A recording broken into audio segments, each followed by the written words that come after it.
Admission open now. Mount Era Convent School. Class nursery to 8. English medium. Best faculties members. Trend and experienced teachers. Eye care trend teachers. Modern infrastructures. Van faculties available. Big playground. Pedagogically designed curriculum. CCTV surveillance in all classes. Address near Yamuna Prasad Sastri, Mook Badhir School, तोपखाना रीवा मध्य प्रदेश। नमस्कार, Vindhya times में आपका स्वागत है। 2024 लोकसभा चुनाव को लेकर राजनीतिक दल अपनी तैयारियां शुरू कर चुके हैं। कांग्रेस 2023 विधानसभा चुनाव में उसके पक्ष में परिणाम नहीं रहे। उसके बाद से लोकसभा की तैयारियां शुरू हुई, लेकिन कांग्रेस के अंदर भी कुछ चीज़ें ठीक नहीं चल रही थी। तमाम नेता दल छोड़कर जा रहे थे। तमाम परिस्थितियां सामने हैं। इस समय बात करने के लिए रीवा जिला कांग्रेस कमेटी के अध्यक्ष इंजीनियर राजेंद्र शर्मा हमारे साथ हैं। सर, लोकसभा चुनाव 2024 की तैयारियां किस तरह से हो रही हैं? वहीं तमाम नेता पार्टी छोड़कर जा रहे हैं। देखिए, लोकसभा चुनाव के लिए कांग्रेस पार्टी पूरे अपने तैयारी पे है। हमारे लगभग सारे प्रत्याशी चयनित कर लिए गए हैं। प्रत्याशी की घोषणा पहले एक बार हो चुकी लिस्ट, दूसरी लिस्ट भी तैयार है और वो भी 1-2 दिन में कभी भी जारी हो जाएगी। सबको, प्रत्याशियों को हिंट है जिनको चुनाव लड़ना है, और सब अपनी तैयारी आरंभ कर चुके हैं। हम लोगों ने रीवा ज़िले में भी कल हमारे ब्लॉक स्तर की पूरी बैठकें समाप्त हो जाएंगी। इसके बाद अगले चरण में हम प्रत्याशी के दौरे कार्यक्रम लगा देंगे। विधानसभा वार बैठकें करनी है हमको, और जिला कांग्रेस कमेटी की एक बैठक हो चुकी है ऑलरेडी, और ब्लॉक अध्यक्षों के साथ बैठक हो गई। कांग्रेस पूरी तैयारी में। जैसा आपने विधानसभा में देखा कि तमाम भारतीय जनता पार्टी के षड्यंत्र के बावजूद हमने इस ज़िले में अपने पिछले विगत चुनाव से 1,05,000 वोट बढ़ाए, और भारतीय जनता पार्टी के तमाम ईवीएम मैनेजमेंट और सत्ता का दुरुपयोग, धन का बंटवारा, चुनाव के 3 दिन पहले लाडली बहना के नाम पे पैसा देना, किसान निधि देना, इसके बावजूद कांग्रेस ने विधानसभा चुनाव में बहुत अच्छे वोट प्राप्त किए। और लोकसभा चुनाव में भी हम आपको बताना चाहते हैं कि लोकसभा में भी इस बार कांग्रेस पार्टी का प्रदर्शन मध्य प्रदेश में बहुत अच्छा रहेगा। हम कम से कम 8 लोकसभा क्षेत्र अवश्य जीतेंगे। मध्य प्रदेश में पिछले जो परिणाम थे वो अनुकूल नहीं रहे लोकसभा के दृष्टिकोण से भी। 2018 में जब आपकी सरकार बनी, 19 में चुनाव हुआ, वहाँ पर भी प्रदर्शन खराब हुआ। 23 में जब आप आए तो संगठन को दुरुस्त करने में पूरी फोर्स लगाई, संगठन दुरुस्त किया। 24 में क्या परिस्थिति देखते हैं? क्योंकि जहाँ एक और नरेंद्र मोदी पूरा कैंपेन सेंट्रल की स्कीम्स पर ले जा रहे हैं, वहीं कांग्रेस गारंटियों की बात कर रही है। इलेक्टोरल बॉन्ड का एक मामला है। पिछले दिनों इंडिया गठबंधन के सहयोगी अरविंद केजरीवाल को ईडी ने अरेस्ट किया है। तमाम घटनाक्रम चल रहे हैं। देखिए, मोदी की गारंटी चल रहा है इस समय, है ना। भारतीय जनता पार्टी अपने प्रचार के सिस्टम में लगी हुई है, जो भारतीय जनता पार्टी करती है हमेशा। किंतु भारतीय जनता पार्टी का असली चेहरा क्या है? निर्वाचित मुख्यमंत्री को आप घर से पकड़ के ले जा रहे हो ईडी के नाम से। ये क्या है? अरविंद केजरीवाल की गिरफ्तारी। इसके पहले शिबू सोरेन, एक दिन पहले उनको इस्तीफा दे के जाना पड़ा। 2 मुख्यमंत्रियों को आप पकड़ रहे हो। आप मुझे बताओ, ईडी ने 1385 प्रकरण दर्ज किए। इन 1385 प्रकरण में कितने भारतीय जनता पार्टी के नेताओं के खिलाफ प्रकरण? क्या मध्य प्रदेश का व्यापम घोटाला कांग्रेस की सरकार में हुआ कि भारतीय जनता पार्टी की सरकार में हुआ? क्या रीवा की औने पौने में जो ज़मीनें बिक रही हैं, इसका कौन जिम्मेदार है? इस पे क्यों नहीं ईडी आती? इस पे क्यों नहीं इनकम टैक्स आता? ये क्या है? ये घोटाले नहीं हैं? देखिए, आप चुनाव जीतने मात्र से आपके काले कारनामे ढक नहीं जाते। आपकी बदमाशियां जनता से छुपेंगी नहीं, आपका लूट जनता से छुपेगा नहीं। चुनाव जीतते तो पुतिन भी हैं, चुनाव जीतते तो पाकिस्तान में भी लोग हैं, पर लोकतंत्र कहाँ है? मोदी जी क्या लोकतंत्र की गारंटी दे रहे हैं? हमको और कोई गारंटी नहीं चाहिए। इस देश को कांग्रेस पार्टी ने स्वतंत्रता के बाद एक अच्छा संविधान दिया, एक लोकतांत्रिक व्यवस्था दी। कांग्रेस पार्टी की गारंटी जो है लोकतांत्रिक व्यवस्था है इस देश में। सबसे बड़ी गारंटी कि आपको आपकी सरकार चुनने का अधिकार, क्या भारतीय जनता पार्टी में ये अधिकार सुरक्षित रह जाएंगे? क्या ईवीएम के जरिए चुनाव जीते जाएंगे? क्या लोगों को, निर्वाचित मुख्यमंत्री, निर्वाचित सांसदों को जेल में डाल दिया जाएगा? भारतीय जनता पार्टी देश के लोकतंत्र को किस दिशा में ले जा रही है? और ऐसी जीत तो वो कर ही लेंगे, जीतने से कुछ नहीं होता। जनता का मन परेशान है, मन में लोगों के एक आक्रोश है, लोगों के दिमाग में आक्रोश है कि ये क्या हो रहा है देश में। निर्वाचन का कोई मतलब नहीं रह गया। आप निर्वाचित मुख्यमंत्री, निर्वाचित सरकारों को खरीद के गिरा देते हो। आप निर्वाचित मुख्यमंत्री को ईडी का छापा डाल के जेल में डाल देते हो। सारी संस्थाएं जो हैं देश की, वो जिनको इंडिपेंडेंट होना चाहिए, वो सारे इंडिपेंडेंट इंस्टीट्यूशंस जो हैं, जो लोकतंत्र के स्तंभ होते हैं, वो सारे के सारे इंस्टीट्यूशंस को आपने पैरालाइज कर दिया। आज क्या कारण है कि 1 वर्ष से चुनाव आयोग कांग्रेस पार्टी और विपक्षी दलों को ईवीएम के मसले में मिलने का समय नहीं दे रहा?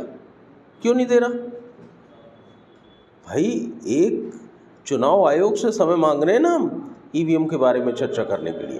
क्यों नहीं दे रहा चुनाव आयोग? 1 साल से किसी को मिलने का समय नहीं दे रहा। ये देश के लोकतंत्र को भारतीय जनता पार्टी जिस दिशा में ले जा रही है, आज आप लोगों का ध्यान बांट रहे हो, महंगाई की चर्चा नहीं करते, आज आप बेरोजगारी की चर्चा नहीं करते, जिससे जनता परेशान है, इसकी आप चर्चा नहीं कर रहे। चुनाव जीतना ठीक है, आप अपने मैनेजमेंट से चुनाव जीत रहे हो, जीतते रहो चुनाव, पर चुनाव जीतने से क्या होता है? देश का लोकतंत्र तो भारतीय जनता पार्टी समाप्त कर रही है, और कांग्रेस पार्टी देश के लोकतंत्र की रक्षा की गारंटी देती है। यही कांग्रेस का मूल उद्देश्य है। तमाम जो नेता पार्टी छोड़ के जा रहे हैं, ऐसा कहा जा रहा है कि डराया जा रहा है, ईडी के थ्रू डराया जा रहा, तमाम गठबंधन के तमाम जो सहयोगी हैं उनके कई नेता छोड़ कर जा रहे हैं। ये डर क्यों हो गया? राहुल गांधी कह रहे हैं कि डरो मत, यहाँ तमाम कांग्रेस के भी लीडर डर के भाग रहे हैं क्या? देखिए, मध्य प्रदेश में भारतीय जनता पार्टी के एक बड़े नेता हैं नरोत्तम मिश्रा जी, उनको बीटी शर्मा, राजेंद्र शुक्ला जी वगैरह ने बाहर कर दिया सिस्टम से, तो उनको एक बस चलवा दी गई है जिसमें वो कार्यकर्ता ढो के भारतीय जनता पार्टी के कार्यालय में वो नेता जो किसी काम के नहीं है उनको ले जाते हैं।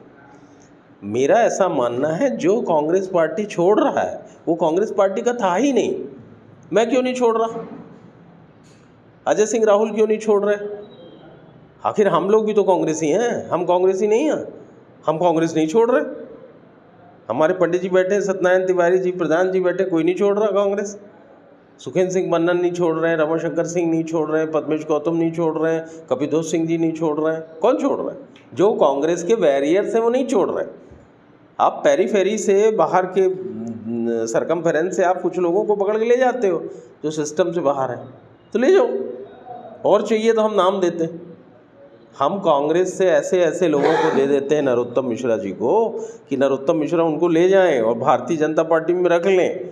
ये सब कांग्रेस की ओर से टाइम बम जा रहे हैं जो बीजेपी में जाकर फटेंगे। ये सब छटे छटाए लोग हैं और बिल्कुल ठीक जा रहे हैं। इनके जाने आने से कांग्रेस में कोई अंतर नहीं पड़ता। एक आखिरी सवाल, रीवा संसदीय सीट में फिर से एक बार जनार्दन मिश्रा को बीजेपी ने प्रत्याशी बनाया है। 2 टर्म पूरा कर चुके हैं, 2 बार सांसद रह चुके हैं। उपलब्धियों के नाम पे तमाम चीज़ें वो बताते हैं कि हम टनल लेके आए, एयरपोर्ट लेके आए, और फिर वहीं पर कांग्रेस सवाल खड़ी करती है कि इसका क्रेडिट कौन कौन लेगा। लेकिन वो मजबूती के साथ मोदी की गारंटी की बात कर रहे हैं कि प्रधानमंत्री नरेंद्र मोदी के लिए इस सीट पर फिर से बीजेपी को जिताना जरूरी है। देखिए, आप जानते हैं 23 वर्षों बाद रीवा का महापौर का चुनाव हमने जीता। रीवा में जेबी महापौर होता था, रबर स्टैम्प महापौर, जिसको कोई दूसरा चलाता था, और जनता ने उसको नामंजूर कर दिया। ऐसे ही रिमोट कंट्रोल से चलने वाले ये सांसद हैं।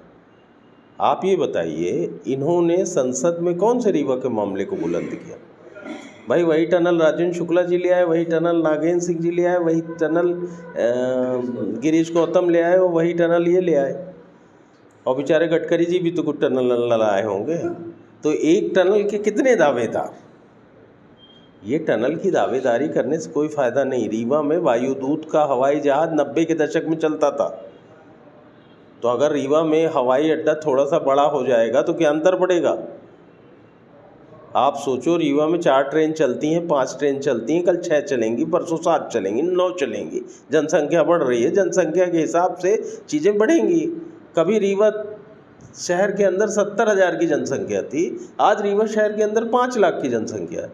तो जनसंख्या बढ़ेगी तो सड़क बढ़ेगी, नई कॉलोनीज़ बनेंगे, नए एरियाज़ बनेंगे, नए फिल्टर प्लांट लगेंगे, नए पीने की पानी की व्यवस्था होगी। ये इसमें किसका योगदान है? क्या भारतीय जनता पार्टी इसके लिए जिम्मेदार है या कोई अन्य पार्टियां जिम्मेदार हैं? या जहां दूसरे पार्टियों की सरकार है वहां रोडें नहीं बन रही? क्या वहां हवाई पट्टे विकसित नहीं हो रहे? अरविंद केजरीवाल जी हैं तो मुख्यमंत्री दिल्ली में, और कितना बड़ा एयरपोर्ट बन रहा है, इससे क्या होता है? तो ये सब भारतीय जनता पार्टी देखिए असली चीज़ पे बात नहीं करना चाह रही। देश पे प्रति व्यक्ति कर्जा कितना पहुंचा दिया आपने। और सबसे बड़ी बात है कि आखिर आज आप जो स्टेट बैंक ऑफ इंडिया का सच सामने आया, आज भारतीय जनता पार्टी के पास ये जो पैसे आ रहे हैं, जो चंदा आ रहा है, वो चंदा बॉन्ड के जरिए जो इन्होंने लाए, जब ये इलेक्ट्रोल बॉन्ड लाए थे तो इनकी क्या प्ली थी कि राजनीति से भ्रष्टाचार समाप्त करके ट्रांसपेरेंसी लाना चाह रहे थे। तो इलेक्ट्रोल बॉन्ड जिस आदमी की 250 करोड़ की सालाना इनकम है, वो 1350 करोड़ चंदा कैसे दे देता है? एक कंपनी जिसकी इनकम ही 250 करोड़ रुपए, 250 करोड़ रुपए उसकी शुद्ध आय, उस कंपनी ने 1350 करोड़ का कर्ज चंदा कैसे दे दिया भाजपा? कैसे बॉन्ड खरीद लिए? अच्छा, इनके यहाँ ईडी क्यों नहीं जा रही भाई? ईडी जिसका अखबारों में छप रहा है, मीडिया में छप रहा है, जिसका सुप्रीम कोर्ट में डिस्क्लोजर हो रहा है, उसका आंकड़ा तो सामने है ना। वहाँ ईडी जाके क्यों नहीं टटोल रही? एक आखिरी सवाल, रीवा संसदीय सीट में कांग्रेस के प्रमुख मुद्दे क्या होंगे? किन मुद्दों को लेकर आप चुनाव में जा रहे हैं? देखिए, रिमोट कंट्रोल से चलने वाला सांसद हमको नहीं चाहिए। हमको अपनी बुद्धि विवेक से काम करने वाला जीवित सांसद चाहिए। एक ऐसा सांसद चाहिए जो जनता की मांग को दिल्ली में जाके और हिंदुस्तान के सबसे बड़े जो लोकतांत्रिक संस्था है पार्लियामेंट में रीवा की आवाज़ को बुलंद करे। हमको एक ऐसा सांसद चाहिए जो रीवा को राष्ट्रीय स्तर से का जो हमारी लोकतांत्रिक संस्था है उसमें जाकर और वहाँ से हमारी समस्याओं को उठाए और रीवा की समस्याओं का निदान करे।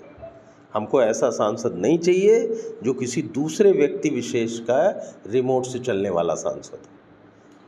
तो कुल मिलाकर साफ है कि 2024 लोकसभा चुनाव को लेकर रीवा संसदीय सीट में कांग्रेस की तैयारियां सीधे तौर पे एक ऐसा सांसद जो रीवा के मुद्दों को दिल्ली में उठाए, रीवा के विषयों पर प्रखरता के साथ आवाज़ उठाए और साथ ही साथ तमाम जो राष्ट्रीय मुद्दे हैं, इलेक्टोरल बॉन्ड से लेकर महंगाई का मुद्दा, उन तमाम मुद्दों को लेकर कांग्रेस अगले लोकसभा चुनाव में रीवा संसदीय सीट में जाने को तैयार है। बहुत बहुत धन्यवाद। Admission open now.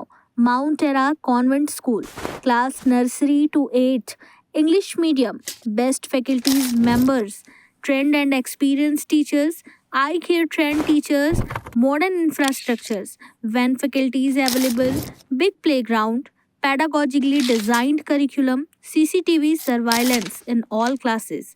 Address near Yamuna Prasad Sastri Mook Badhir School, Topkhana, Rewa, Madhya Pradesh.